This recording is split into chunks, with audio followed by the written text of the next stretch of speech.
آپ دیہات کے رہنے والے ہو، آپ تو جانتے ہو کہ جب زمین وتر میں ہوتی ہے تو اس وقت بیج ڈال لیں تو پھر پودا کتنی تیزی کے ساتھ گروتھ کرتا ہے، لیکن جب زمین وتر سے نکل جائے تو پھر کوئی فائدہ نہیں ہوتا۔ آج زندگی کی زمین وتر میں ہے، اج ساوی نے کھلے راوی نے انج ٹوک نوکھڑے ٹوک دے نہیں، ٹر پویں تے فاصلے مک جاندے، گھر بیٹھیاں پینڈے مک دے نہیں۔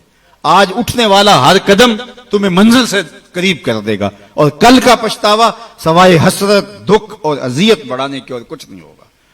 یا لیتنی قدمت لحیاتی، یہ قرآن نے کہا کہ وہ چیخ چیخ کے کہے گا ہائے میں اس زندگی کو یہاں بھیج دیا ہوتا پہلے، لیکن پھر کیا فائدہ۔ بلکہ میں نے تو پڑھا ہے کہ قیامت کے دن نیکوکار بھی پچھتائیں گے۔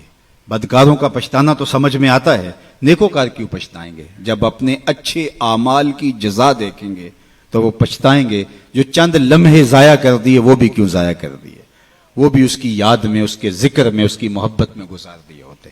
تو آج وقت ہے، آج فرصت ہے، آج لے ان کی پناہ، آج مدد مانگ ان سے، کل قیامت کو نہ مانیں گے اگر مان گیا۔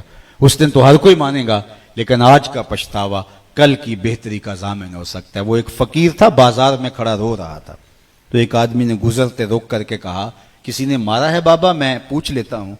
کہا نہیں کوئی ایسی بات نہیں، تو کیوں رو رہے ہو؟ اس نے کہا بس ان کے رویے نے رلا دیا۔ کیا مطلب؟ کہا گزر رہا تھا، ان کو دنیا میں کھوئے ہوئے دیکھا تو میرے دل میں خیال آیا کہ ان بندوں کی رب کی صلح نہ کروا دوں۔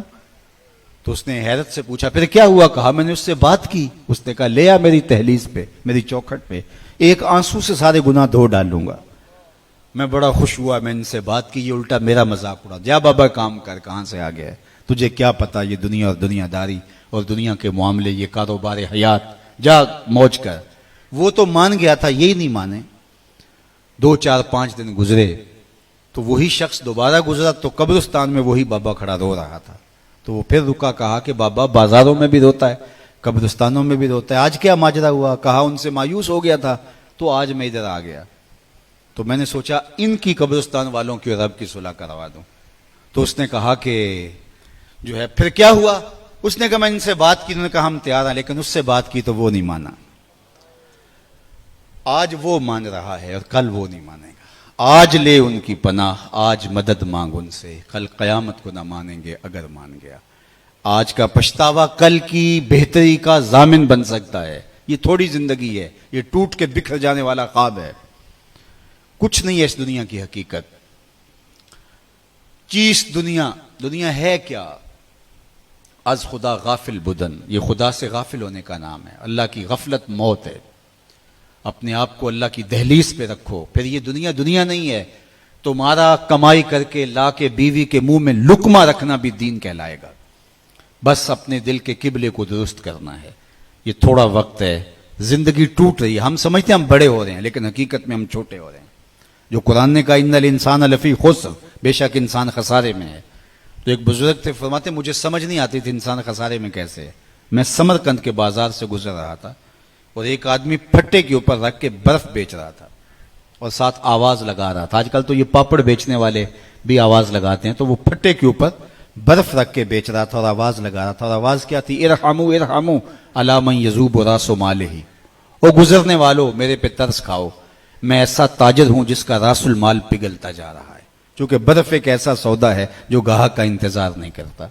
آپ کوئی اور چیز بیچتے ہیں، کپڑا بیچتے ہیں، ہو سکتا ہے کل دو آنے مہنگا ہو جائے۔ آپ پیٹرول بیچتے ہیں، آج نہیں بکری ہوئی، کل ہو سکتا ہے پڑا 10 روپے اوپر چلا جائے، آپ کروڑوں کے فائدے میں چلے جائیں، لیکن برف اگر مہنگی بھی ہو گئی تو کل برف ہی نہیں ہوگی۔ تو وہ پھٹے کے اوپر رکھ کے برف بیچ رہا تھا اور ساتھ آوازیں دے رہا تھا، ارحموا ارحموا علی من یذوب راس مالہ، آؤ میرے پہ ترس کھاؤ، مجھ سے برف کا ایک ٹکڑا لیتے جاؤ، میں ایسا تاجر ہوں جس کا راس المال پگھلتا جا رہا ہے۔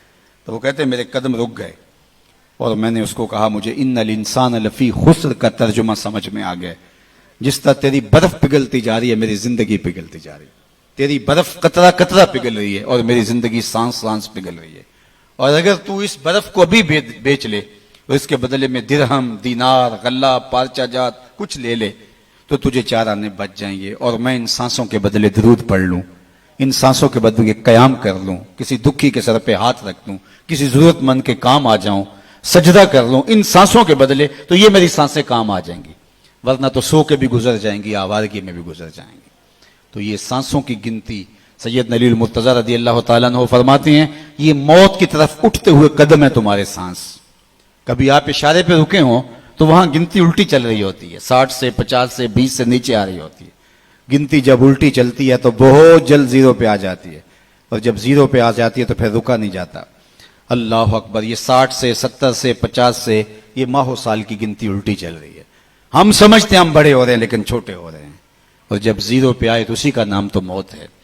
پھر کوئی روک نہیں پائے گا, کوئی طاقت نہیں ہے کہ اس کو روک سکے. تم بروج مشیدہ مضبوط قلعوں میں بھی چلے جاؤ تو وہاں بھی تمہیں موت اچک لے گی آ کے.